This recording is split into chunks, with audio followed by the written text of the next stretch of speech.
Hi families, and welcome to our workshop, Fostering a Love of Reading at Home with Read Alouds. I am your host, Heatherhead, and I am a child development student at Point Loma Nazarene. I love reading. I'm a reading aficionado. I have been reading to my children for 14 years now. My oldest is 15, and we've read since he was little and all the way up till this summer. I have a lot of knowledge in the field of child development and obviously the experience with my own children, as well as reading to other children in various settings. I'm going to teach you how to do it. This workshop, we're going to talk about why it's important to read aloud at home and how to get started doing so, some tips and tricks to make it all stick, and some book suggestions for all ages. We're going to really focus on that. First, I want to talk about some of the benefits of reading aloud to your child. There are a plethora, so I'm just going to focus on a few. First, there's benefits to the language pathways.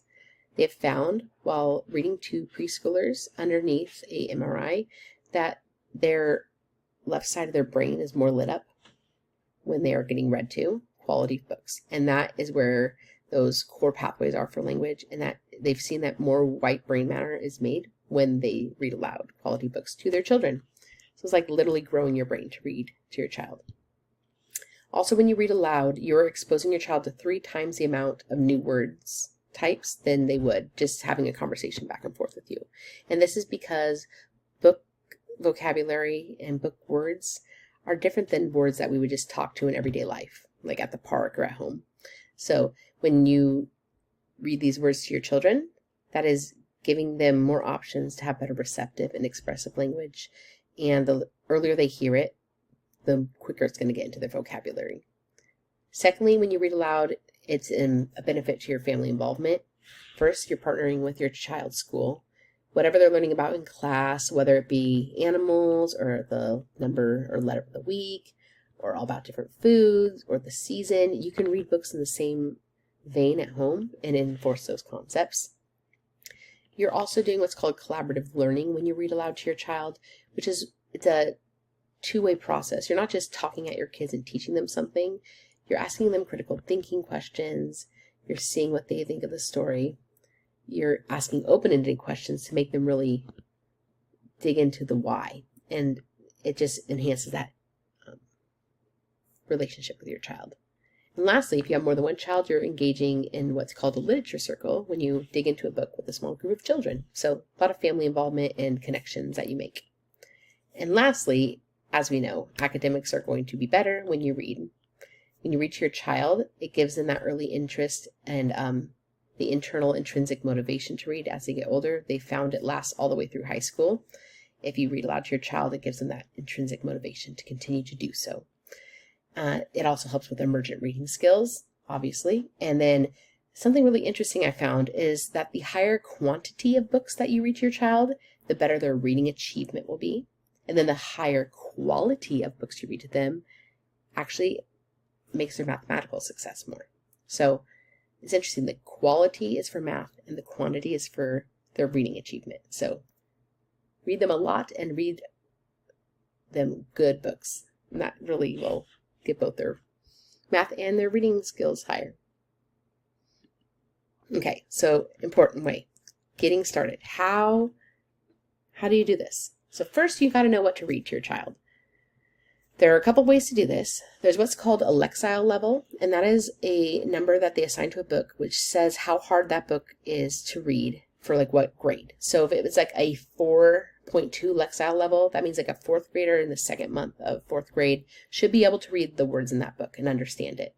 You want to read at or a little above your child's Lexile level when you read aloud to them to push their vocabulary, but not make it too hard where they don't understand what the content is. There's also what's called age groups for reading, and I'm going to talk about that when I give recommendations. That's things like, there's the infant and toddler age group, there's the preschool age group, early elementary, middle grades, and then like teenager. And if you look online, you can see what grouping those go into and find books that match your child's developmental level and that are going to be appropriate in content and words. And lastly, there's a bunch of book lists online. You can go Google and find different book lists that make sense, that match where you're at in your child. And I'll give you a couple recommendations for those as well. Next, you need to figure out what time of day you're going to read. Some people really like to read at night, like a bedtime story. That is personally not my favorite. I like to read right after school when they're having a snack, when they're getting a little bit of decompression time. That way they can have a break from learning and they can just let their brains listen. I also have read aloud outside to my children. Some people really like that sunshine. And others like to read in the morning, like when their kids are eating breakfast. They have them captive at the table. They can't go anywhere, so they'll read for a couple of minutes. That leads us into where you can read. You can read anywhere. Sometimes you cuddle up on a couch. Sometimes at the dinner table, like I said. Other times, in bed if you want to snuggle under blankets. You can read outside in the sunshine. And then in the car between appointments also is a valid area. Like if you need to sneak that reading in, you can read it wherever. And then how? So you want to consistently read aloud to your children to get, it's like a muscle that you have to focus on. Like you have to practice how you read aloud, how they listen to reading aloud. You have to articulate your words clearly so they can understand you. Work on fluency, how you read smoothly throughout the book. Work on your prosody, which is like the rhythm and your intonation and the pauses in the reading. You're going to mess up, and that's okay. Your kids are learning too, and you're doing the best you can. And that's all they can ask from you. And that's all you can do. And you'll get better the more you do it. And then just a fun thing, if you want to add voices sometimes to reading, that can really enhance the experience. Some people hate it. Some people love to do it. I only do it if it's like a minor character because I can't sustain the same accent or voice for a long period of time. But yeah, you do what makes you feel comfortable. And tips and tricks. Here's where it's like, there's a lot, okay? First, you need to figure out what length of your session is going to be and what length books you're going to choose. So developmentally, your child, depending on their age, can sit and sustain attention for a different amount of time. A toddler, infant toddler, maybe 2 and 3 minutes. If you get more into preschool, you can do 5 to 10. When they get to be early elementary, mid-elementary, about 15 minutes. And then as they get into middle school, we can do up to 30, maybe 45 for teenagers. Length of the book can be short, with small, short chapters is sort of a good stopping point sometimes. If it's a long chapter, don't think you actually have to read a whole chapter. It's okay to stop before your kids get burnt out. Also, don't be afraid of doing a graphic novel. Reading is reading. This is one about relationships. It'd be good for like middle school. This one's about a mom who dies from cancer, and it's all about grief, dancing at the pity party. And this one's all about a child who has hearing impairment. And these are all graphic novels with a lot of pictures, not too much words, and they are loved by children. So don't be afraid of what type of book to read. Reading is reading. Secondly, you should expect interruptions. Lower your expectations.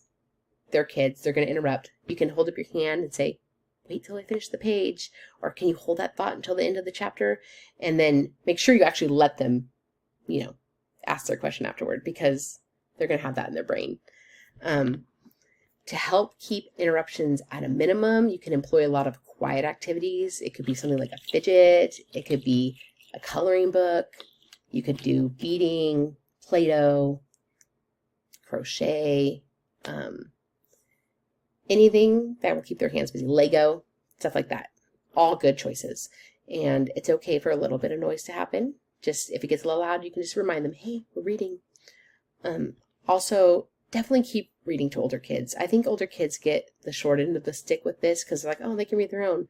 But older kids love reading too. I have still read to my kids all the way up through this summer, and my son is 15. With older kids, you can dig deeper. You can read books that are on heavier topics. We read one that involves a sexual assault. It was hard, but it had some good questions for my kids, and I think we all cried. You can read books about, that are a little scarier. You can read books with deeper themes that they really have to understand it. And it's okay if your teenager is on their phone. It's their favorite thing. I just have approved apps that they can be on their phone, like chess or like a puzzle app or a coloring app or a sticker app. Something like that they can be on. It keeps their hands busy. It makes them happy, and give them all the food, because water and snacks are life.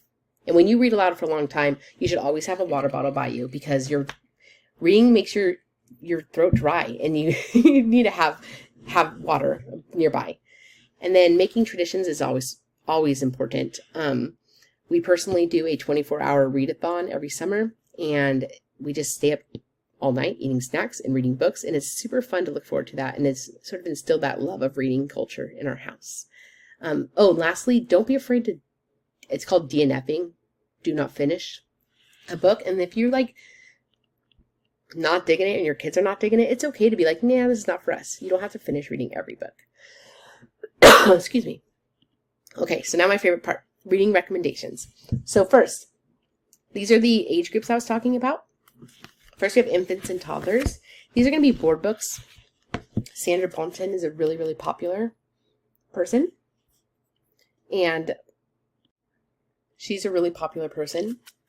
And she writes a lot. And her books are just really silly, have fun visuals.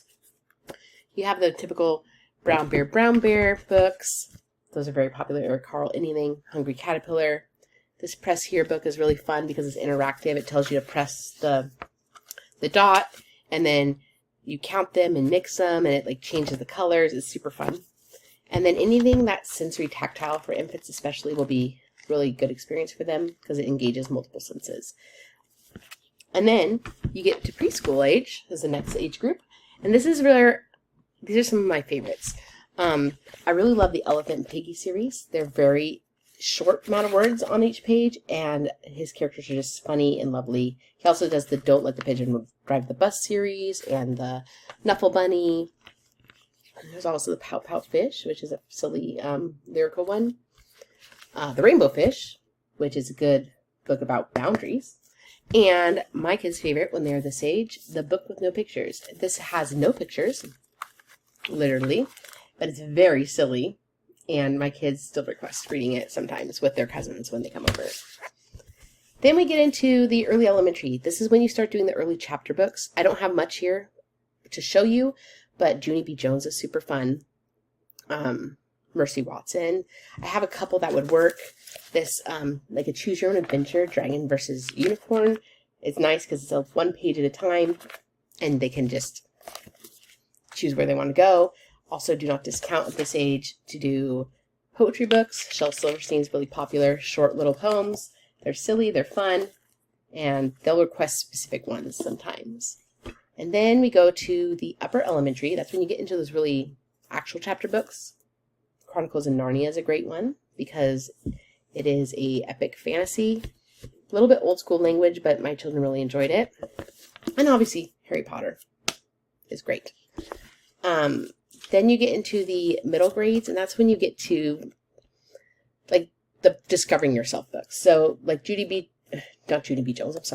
Blume, Are You There, Goddess Me Margaret, all about puberty and just a girl trying to find her way. That's a real chapter book. The Invention of Hugo Cabret is great. This is the same author. I just want to show you his books.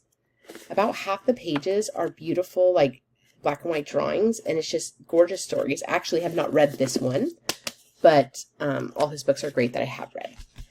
And lastly, in this category, middle grades, The City of Ember is wonderful. It's all about a underground city that's running out of light, and this is 4 books, so great series. And then, like I said, when you have teenagers, you can go all the way deep books. You can do dystopian, like Hunger Games or Maze Runner. Like, those are both dystopian series that my children loved. You can read anything that has heavy topics, like I said. This is actually on our to-read list, Feminism A to Z, to learn all about women that are awesome and strong. So you can do whatever you like. Read all the books. And then I wanted to point out real quick, these book lists that I was talking about. There's Everyday Reading is a great website. The Read Aloud Revival, again, has amazing book lists. And then you can also go on Goodreads and just say Best Read Aloud Chapter Books. You'll get tons of different recommendations. So that's all I have for you today. Remember, leaders are readers. Today a reader, tomorrow a leader. And I made this website here as a resource that you can check and click on. And there's tons of tips and tricks on there. More about the research, benefits, and how to get started. And a ton of book recommendations and quiet activity recommendations. So enjoy. Thank you for attending this workshop. I hope that you've learned some stuff. And after this, I'll do a practice read aloud for a preschool book to show you in action after this break.